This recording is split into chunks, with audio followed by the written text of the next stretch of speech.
Hi, I'm George Lahanas, City Manager for the City of East Lansing. Thank you for taking the time to learn more about your city's finances. During this presentation, I'm going to talk about the city's financial challenges. What are the factors that have led to our current situation? I'm also going to talk about what steps we've taken to help navigate this financial challenge. And then finally, I'm going to talk about the city's income tax that's on the ballot for August 7, 2018. I'm going to start off with the city's general fund. And as I do that, I'm really focusing on the general fund during this entire conversation because it is the most important fund to the city. It's the largest fund the city has. It's also where the city has the most discretion and also provides most of the typical services we associate with government. So what we're looking at here is fiscal year 2018 budgeted amount. The total amount of revenue, $34,200,000. And where does this money come from? 49.2% comes from property taxes. So that's going to be the land, private homes, commercial entities that pay taxes in the city. All the property taxes coming in about $17 million. Our second biggest source of revenue is going to be intergovernmental revenue. This is going to be money from the state from two big sources primarily. It's going to be state share revenue. That's going to be money from sales taxes that are collected by the state and redistributed to cities. That's our second biggest source, and also a source we've had challenges with, and I'll get to a slide on that later.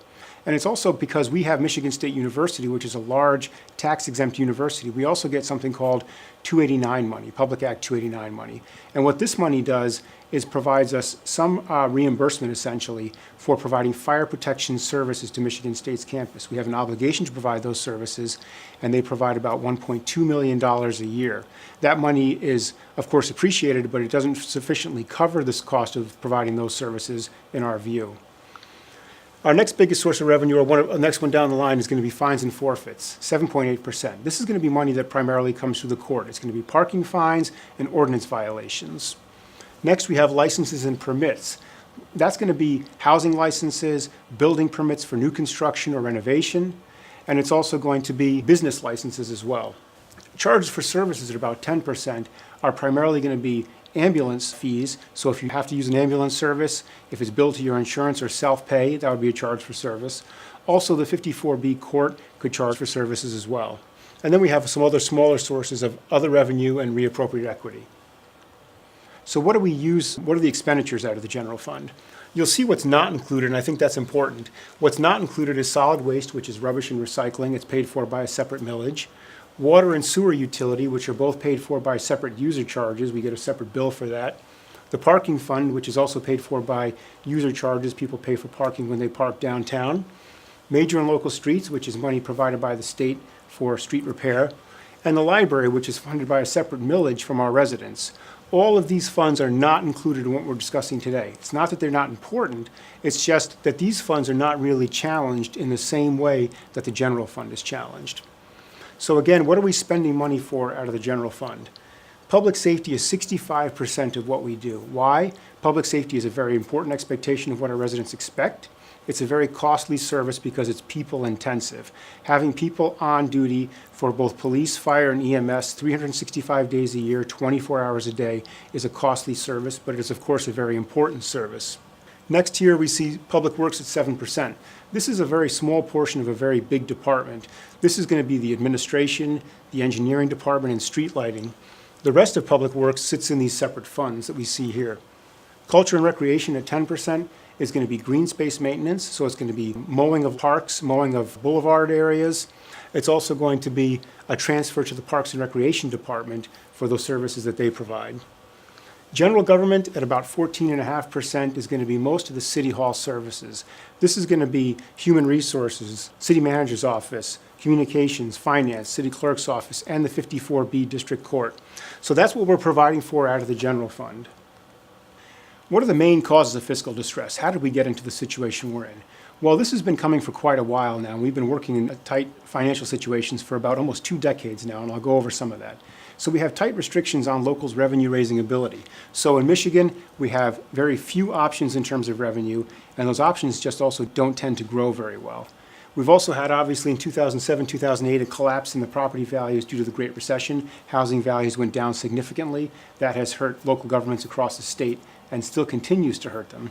We've had deep cuts in revenue sharing. I mentioned the City of East Lansing can't collect sales taxes. The state does that on our behalf, and then they redistribute it to us. That has been challenged for some time now, and I have a slide on that. And then we've also had increasing costs due to legacy costs. So this is going to be post-employment retirement. It's going to be pension costs and retiree health care costs. So there are a number of factors on that, including particularly below average market returns. This is a slide for revenue sharing, and this looks at, again, sales tax redistributed to cities. We see all the way back in 2001, the city got over $7 million of revenue sharing, our second biggest source of revenue. And from that point on, it has been nothing but declines, all the way down to 2010, where we got a low of 4.7 million. So very significant declines. We've crept up a little bit to 5.3 million, which obviously is going in the right direction, but you can see we are 16 years later, and we're still well over $1.5 million down from where we were in 2001. So really, it's been a very difficult thing in terms of state share revenue. It has started to come back, but certainly hasn't come back to where it was, even back in 2001.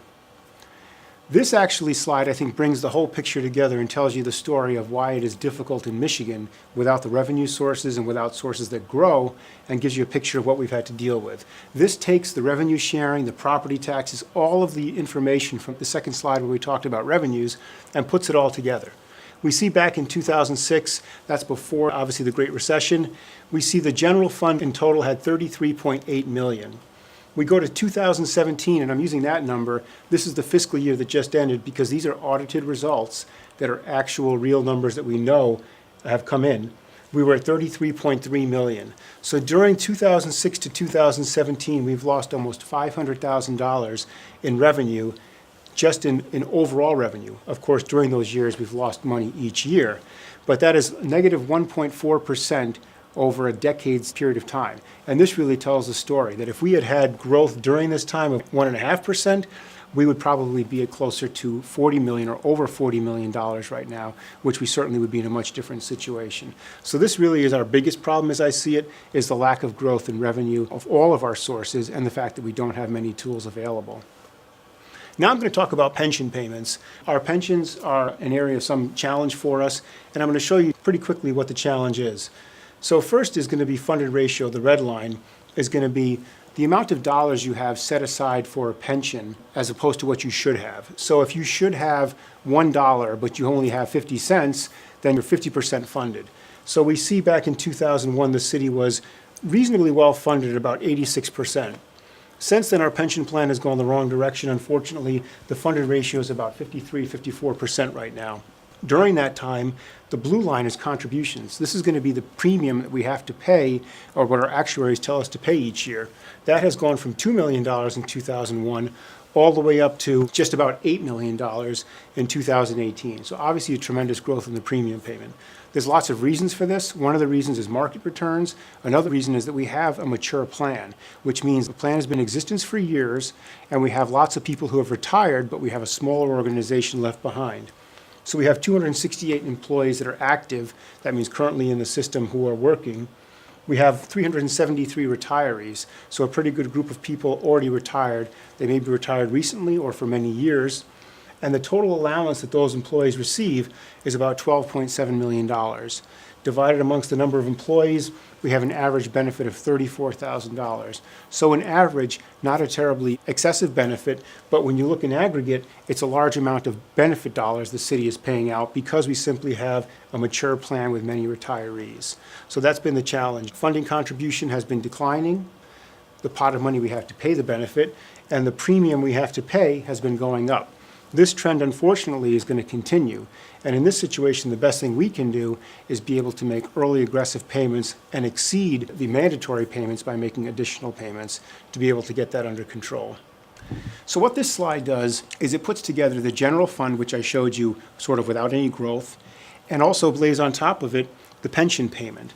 So this is not going to be an exact number. What this is it gives you an estimate of how much additional money do we have to provide services. So take the general fund dollars and then subtract away what we've been making in increasing pension payments. Back in 2007, we were at about a $3 million pension payment and a $35 million general fund. I'm going out further here to 2018 and 2019. These are budgeted years that we have a pretty good sense of where it will be, but of course these aren't final audited numbers. We see here in 2019 we get back to 35 or just plus a $35 million if our budget is correct. But we also see the pension payment increasing all the while. So what we have here in a difference, taking the general fund and minusing the pension payment, just about $32 million. What we have here at the end is $26.8 million. So a flat overall budget with increasing costs for legacy costs means that we've had effectively a $5 million reduction in the amount of money that we have to provide services to our residents each year. And that has been a tremendous, tremendous loss. So what would this look like? I had mentioned that a lack of growth in the general fund is our most significant problem. What would this look like if we had growth? So I went back to 2007 and added 1.5% growth each year. And we put the same pension payment. We see again, we're starting at $32 million for all services besides pension. And then out here in 2019, we get to $33 million. In this scenario, we're plus $1 million to provide services. Not a great amount of money, but we're plus. On the other scenario, what it actually is minus $5 million. So that's a $6 million swing because of the loss of any growth in revenue. So putting those two together, flat revenue growth with an increasing pension cost, and we have the current challenge that we're in. So what does this look like in terms of, let's just say if the city had popped back up to $40 million and was plus $5 million in revenue over our projection of $35 million, would that solve our problem? Well, we have to look back at the prior decade or 12 years in this situation. This is 1.5% growth. This is going to be what's actually the general fund without growth. What is the part that we've missed cumulatively over all of those years? Well, over a decade, we've lost about $60 million of loss, a tremendous amount of money that we've had to forego because of the lack of growth or the loss in growth during that time. So really, our problem primarily is the fact that our revenue sources have not grown or have stagnated for over a decade. What steps have we had to take to be able to navigate this? Well, I mentioned way back that revenue sharing, our last good year was 2001, and it declined since then. This is our employee headcount. This is the number of full-time employees and the number of part-time employees. And what we see here is that as things got tighter up to 2007, 2008, 2009, we've had to reduce the number of employees. In 2002, we had 408 regular employees. 2017, we have 289 regular employees. So that's a significant, very significant loss at this point of about 30% of our full-time workforce has been cut over the last decade and a half. And that has been in response to the fact that we've had less and less revenue to provide current services. So again, stagnating growth and increasing costs have presented a lot of challenges for us. This has been felt across the entire city. I'll show you a public safety slide, but this has been in all departments. There has been a thinning out. There has been fewer and fewer staff to provide services. Part-time, regular part-time people, similar story. We're at about 70 part-time employees. We're at 38 part-time employees. So really cutting part-time employees by about half as well during that same period. In addition to having fewer employees, we've also had to moderate or reduce the growth of compensation and benefits. This is going to be an average wage growth for our employees over the past 7 years. We see that back in 2010, that's when the actual property tax crash hit our books. 2011 and beyond, we asked for wage freezes from our employees, so giving no wage growth. And then we had cost of living adjustments in the 1% range for the past several years. This is not a really good news story because after a while, you get to be less competitive in terms of your wages and your employees. You're not able to recruit the people you want to recruit, and you're not able to retain the people you want to retain. And both of those situations, that's not good for the City of East Lansing over the long term. We've also had to make numerous changes to our retirement and health care. Way back in 1993, we began making changes to our retiree health care component. New hires in a number of groups didn't receive that benefit after that point. We also started making changes in 1999 in terms of retiree moving to DC plans. 2010, we moved employees to a hybrid plan, which is a part defined benefit, part defined contribution plan. It's a cost controlling plan. We think it's a very good plan in terms of controlling cost and being able to provide a reasonable benefit. 2011, we moved our police and fire new hires into a much lower retiree pension benefit, and we think as well as controlling costs. In both of these plans, we pushed back the date of retirement between 5 years or more for employees for new hires. So we really believe that we have fixed the problem going forward in terms of our employment benefits, and that these benefit costs are somewhere in the 10 to 11 to 12% range for retirement, which is a good plan. Over the past years, we've also made $4 million of additional supplemental payments. So those are additional payments in addition to what we had to make to be able to try to make progress on that unfunded portion. So we see, again, lots of changes in terms of compensation, in terms of benefits, to be able to keep costs under control. This is looking, I mentioned about public safety cuts. So what this is doing is looking back in time, it's looking at current, and it's also going future to see where we are. And this necessarily does not tell a good story. This tells a story of tough times. So our fighter fire EMS, we see pre-2005, 1 command officer, 12 staff, 13 on duty at a time. That staffs 3 fire apparatus and 2 ambulances 24/7. And that is an acceptable response. Just to give you a perspective on that, National Fire Protection Standards call for between 13, 14, as many as 15 to have on duty to fight a standard house fire. So having 13 on duty is a decent, safe number, but it is by no means excessive staffing. It is a reasonable staffing level for a community our size. Currently, we've had to cut staffing, and you see that 1 apparatus has had to come out of service. Now we have 11 people on duty. So 1 fire truck has been removed. So we have 2 fire trucks and 2 ambulances in service. Again, less than we would want to have, but I believe it's still an acceptable fire response at this time. When we look to the future, if we had to project additional cuts, which Council has talked about, and we have talked about as well, if there's no additional revenue, what would that look like? We would be looking to go down to 9 staff on duty at a time. That takes an additional apparatus out of service. We could either have 2 fire trucks and 1 ambulance, or 2 ambulances and 1 fire truck. Either way, this is not necessarily sufficient staffing for the EMS needs and the fire needs of this community. But that is something we would be forced to do in terms of making reductions. Again, a tough reduction to make. What we see here is a similar chart for police officers. Back in 2002, the City of East Lansing had 67 sworn police officers, which again, we think is a number that's sufficient for a city this size with the challenges and the population size we have in East Lansing. Currently, we're down to 49 police officers. We've had to make very significant reductions in that service. We look and see almost 20 positions down over the past decade. If we have to go further with reductions, which we will if we don't have additional revenue, we project cutting at least 4 more positions, which brings us down to 45. During this period, from here to here, we went from a minimum of 5 on the road, meaning 5 officers are on the road at a minimum 24 hours a day. Now our new minimum is 4 officers on the road. And what that means is that there's simply less officers around if there are emergency calls or there's stacked calls where there are multiple commitments for those officers, which is not a very uncommon thing. So we really believe that already we have cut further than we wanted to cut, and that perhaps this number should actually be going up and not staying at 49.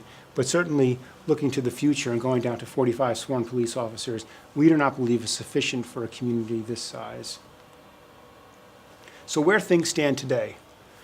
We talked about the pension. Our pension is underfunded by about $90 million. That's something that will take time to work through in making additional payments and making our regular payments. That's going to be a challenge for us, but we can continue to work on it. Capital improvements and maintenance. So this is going to be everything from our government buildings to our parks facilities to our roads and sidewalks needs greater investment. Over the past 2 decades, we have not been adequately investing in those infrastructure, and that actually shows in these assets becoming deteriorated. We need more investment in capital improvements. I've heard a number of times about people talking about the fact that the city did not accept a payment from Michigan State University. What actually happened at the end of the day with the negotiations last year was the university had offered to pay the city an annual payment in lieu of an income tax being put on the ballot. The City of East Lansing and the university actually came to an agreement. Over an 8-year period, the city was going to receive $20 million in lieu of an income tax to help the city. The university president went back and asked the Board of Trustees if that could be passed, and the Board of Trustees did not pass that arrangement at that point. So that means that the city had accepted, but the university did not finally decide to deliver that deal to the city. So we know voters turned down a proposed income tax in November of 2017. After that, Council has had intensive citizen input. We've had lots of budget discussions, lots of citizen engagement sessions where we're hearing from residents about what they prefer in terms of revenue options, what they prefer in terms of cuts, and we've done a number of surveys to try to provide the Council with very good information about what our residents want to see in the future. As a result of that, the Council put an income tax on the city's ballot for August 7, 2018. What does an income tax look like? In some ways, it is similar to what was on in the past. Residents would pay a 1% income tax whether they work in East Lansing or work in another community. If you live here, you pay 1%. Non-residents would pay 0.5% income tax. If a resident lives in East Lansing and works in another community that has an income tax, you would only pay 1% maximum, 0.5% to East Lansing, 0.5% to the other community. So that situation wouldn't end up with you paying more than 1%. You can only pay a maximum of 1% if you're a resident. And significantly, proceeds for pensions, annuities, retirement benefits, including Social Security, are not taxed, and that's by the state act. So that's obviously significant for people who are on a more fixed income. So how is this different from the November 17 ballot initiative? Well, it's different in a couple of important ways. First, the City of East Lansing placed this as a charter amendment that has a number of factors that were not present in the first ballot initiative. They specify in the charter how the money will be spent, and it also establishes a termination date for the income tax, if it is passed. We've mentioned that the income tax is estimated to generate $5 million in new revenue, and this would allocate it along these lines. All of the new revenue would have to be allocated along these percentages. 20% additional for public safety, 20% for infrastructure, 60% supplemental legacy payments. So this would be payments for retiree pension, making additional payments on the pension plan. And significantly, this income tax would expire after 12 years unless the residents of East Lansing reauthorize it. It cannot be reauthorized in any other way. It would take a vote of our residents to reauthorize the income tax at that point. And with that, I would say thank you very much for taking the time to watch this video and learn more about your city government. We are also going to have an opportunity for residents to ask questions via email. That email will be posted alongside this video so that you can send your questions in and we can try to answer those for you. With that, I would say again, thank you for your time. We appreciate it.